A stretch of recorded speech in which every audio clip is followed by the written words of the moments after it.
Hey folks, today I'm going to go over a fight that I had with a player scav and just the mechanics of that fight and that engagement of how it went down. Please stay tuned, hope you enjoy the video. So I'm basically playing in the dark at this point, so let's take a look. People want to know like how raids evolve. We're at 37 minutes. Right now all the loot spots have probably been hit on the map. People that were just here for loot are starting their extract, so they're either pushing out to D2 or they're going through different, like the dome. I haven't heard any shots from dome. Again, I'm listening as I'm talking to you. I haven't heard any shots from dome. I feel the safest way out of this area for me is right back up the way I came, which I'm going to do. And while listening. So I'm going to go to probably third floor here. Just, again, keeping my ears wide open. So yeah, we've got people that don't want to be on the map, that literally are only here to make money. They're on their way out. Opportunity people are on their way out. We've got player scavs that are going to be starting to spawn in. I don't exactly know the timings on them, but they're going to be in here. They're going to be a lot more aggressive with how they play, which means they might be the ones that flip the hermetic button. And it's just reflex me crouching a half second after I stood here, because that's how long it would take generally for a sniper to line a shot up in my head, and then I'm just moving. It's a game of chicken, honestly, just standing right there, because I can't clear the ridge, so just making yourself a little bit harder to hit. I'm intentionally putting myself behind a tree as I clear the left here. I'm not pushed up against the wall like this. Abe, your gun moves. Okay, so what I just did there is I'm moving my head. That means I can zero in exactly. There's a gunfire sound happening in this plane right here. Not here, not here. I know it's in this plane. So in my head, I go from this point. If I draw a straight line of a ray out from me, what do I hit? I hit the right side of the night building next to me. So they could be on the roof of the night building. I don't think that they are. I think it's farther than that. So where else could they be? They could be in the K buildings. The far left corner of the K buildings, which are in this direction. They could be in that side, kind of shooting around there. More likely, they're probably in the scav house, or in train station, or potentially in the farther night building, which is on the two buildings that flank that huge parking lot area. So that's just what just went through my head there. I heard shots. I localized, found out exactly what plane the shots are on. They're not this way, they're not this way. And then drawing a straight line from here, what do I hit? What feature where someone could comfortably shoot from would I hit? Which is maybe a 60% probability that they're behind cover when they're taking those shots. Okay, there's a 40% chance they're just in the middle of the road. That road that runs right behind this building that goes along, they're just in the middle of that, intersecting this plane. They could be there. But yeah, that gives me an idea of where that person's shooting from. So that's what I'm doing every single time a shot gets fired. I go, okay, there's a ray out from my foot. Along that line, I'm guessing it's at least 100 meters away from me, the way that that shot sounded. So 100 meters away from me in this line, what is right there?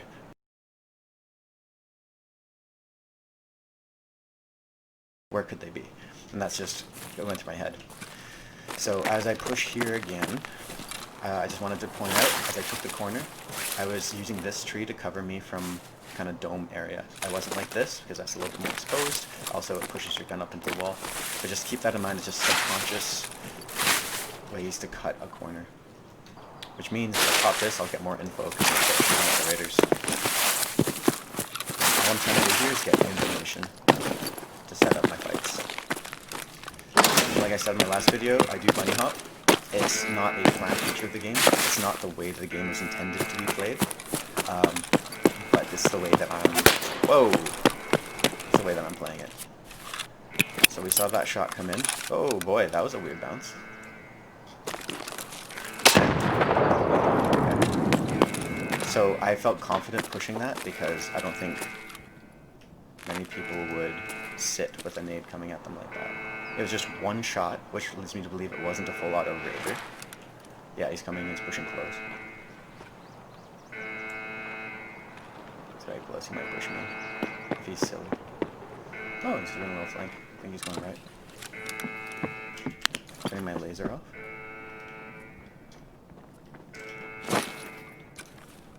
Ahead in 3, 2, 1. -1. Oh, he took the fight. Okay, so something I just noticed there, and just talking through that, I was surprised because he decided to keep boxing me, even though I had the first peeker's, well, not peeker's advantage, I had the first advantage taking that fight with him. I didn't hear anyone else here. I didn't hear anyone else walk, so I'm 80% confident he was alone. Just to kind of verify that, I'm going to take a different angle and just chill for a second to see if this guy's going to try to peek in with the information he has. So if it's a newer player, they'll think, okay, we know this guy was called out. He was lying right here next to the truck. I know where he is, and that's going to be my advantage as I kind of peek this corner.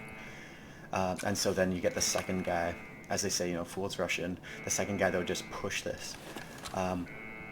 Getting back to the fight that I just had with this guy, I was in a superior position here.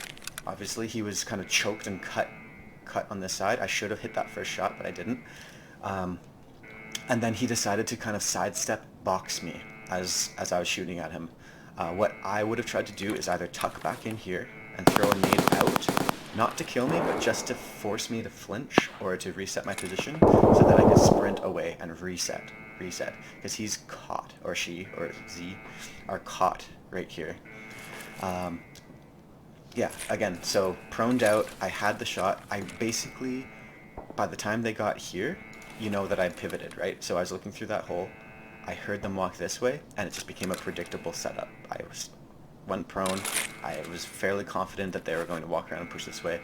I'm guessing it's a player scav by the way that they pushed.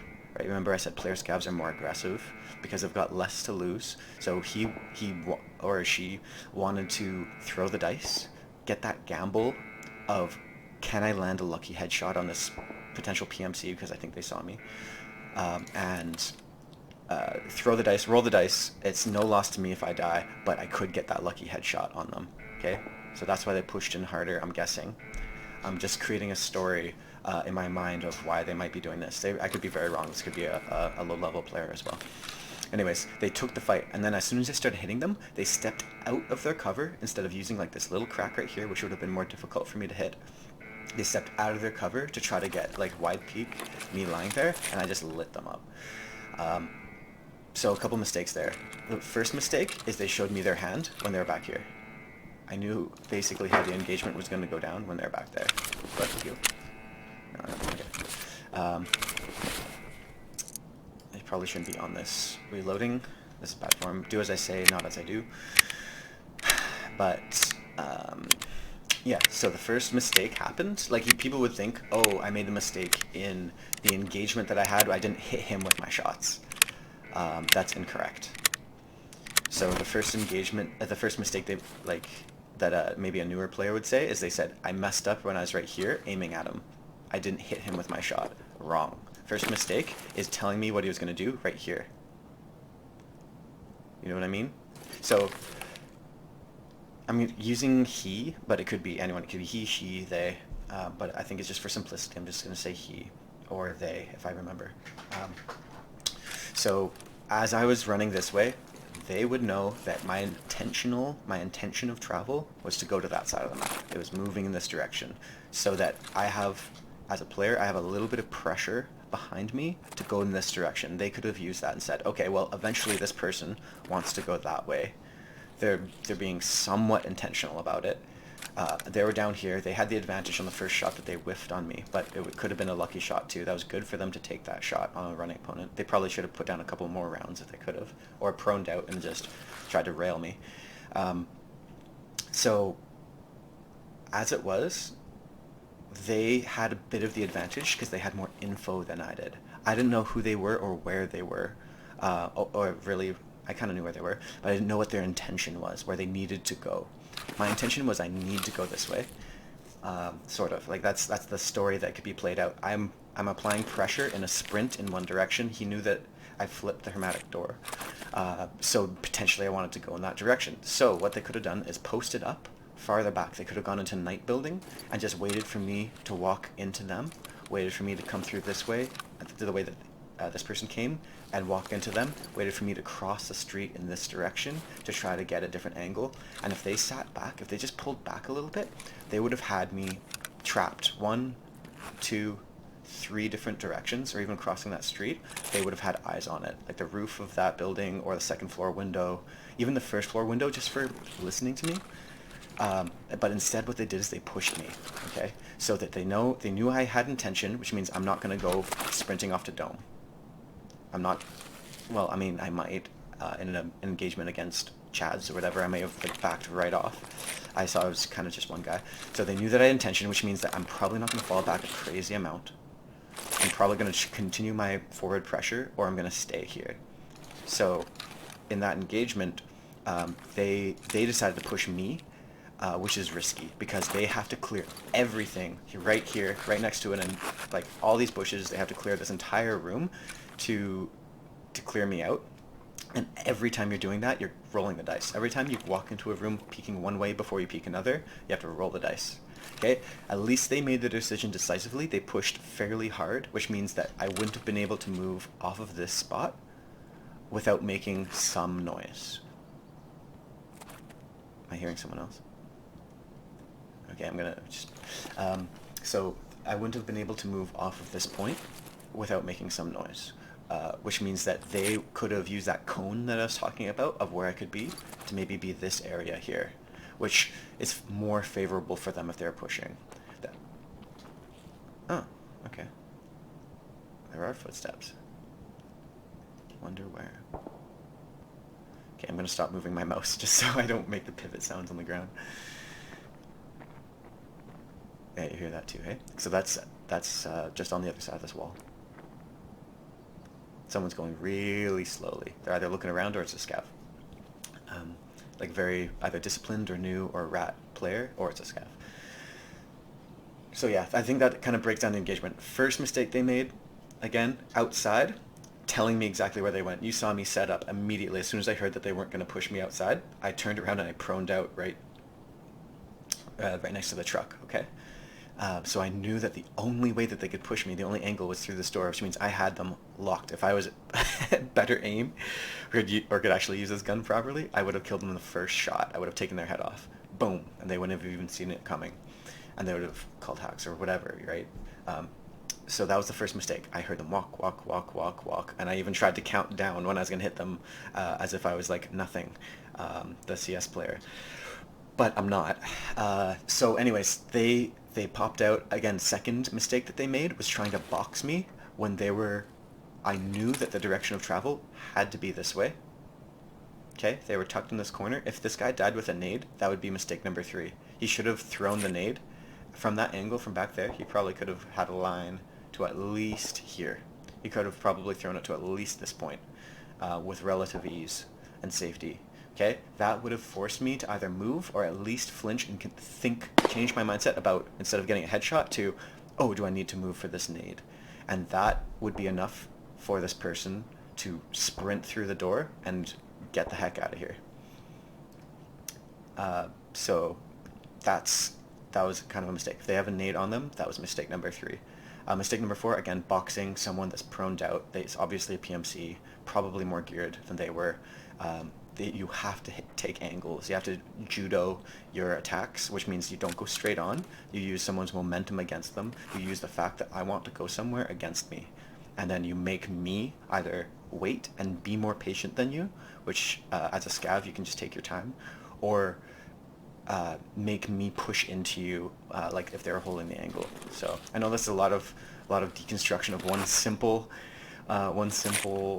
push here, but it just goes to show how much thought goes into what's available to you and why the mistakes don't happen. Think about this next time you die. What did you do a minute ago that set you up for that mistake, to put you in the position that you were, where you ended up ultimately dying? Because if you think about it in a vacuum, you'd only think about this instance of, oh, I didn't peek well enough, which sure is true. They could have peeked better if it was, landmark here, that maybe they could have landed the headshot on me, okay? Or a quattro or whatever. But really the mistake started right back here after they took the shot. Thank you.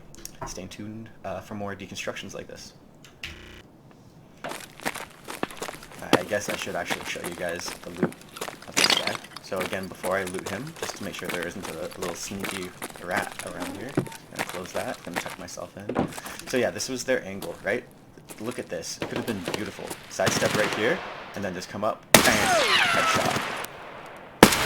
Or shoot the shoot the wall. So I guess, yeah, you'd have to be a little bit closer. With this gun, I've got really a high height over bore, which allows that. But if I didn't have the sight on it, this would have been valid. Or even, you know, coming out and peeking like this. Just changing it up, right? You would have had me pretty much dead to rights if you had a little bit of aim. And I was just proned out, but I knew that I had the advantage there. And I'm also silhouetted, right? You can see, you'd see me like a big black lump right there. But it just goes to show you come through and you have to clear this, you have to clear this, you have to clear this, you have to clear this, you have to clear this, boom. You have to clear that, you have to clear this side. You'd have to clear everything to get through, and all I need is one angle, which I know you're coming from. So let's see if they have a nade. Oh, it's a gun just like mine. If they have a nade, I'll be upset. Thought that was going to be a nade. Well, they've got 40,000 rubles on them. So that, again, was an even riskier play because of the amount of money that they had on them. If this was a scav that was hurting, that like they're literally doing this for a money run, they in no way should have pushed me there. Okay, thanks guys. Hope you enjoyed.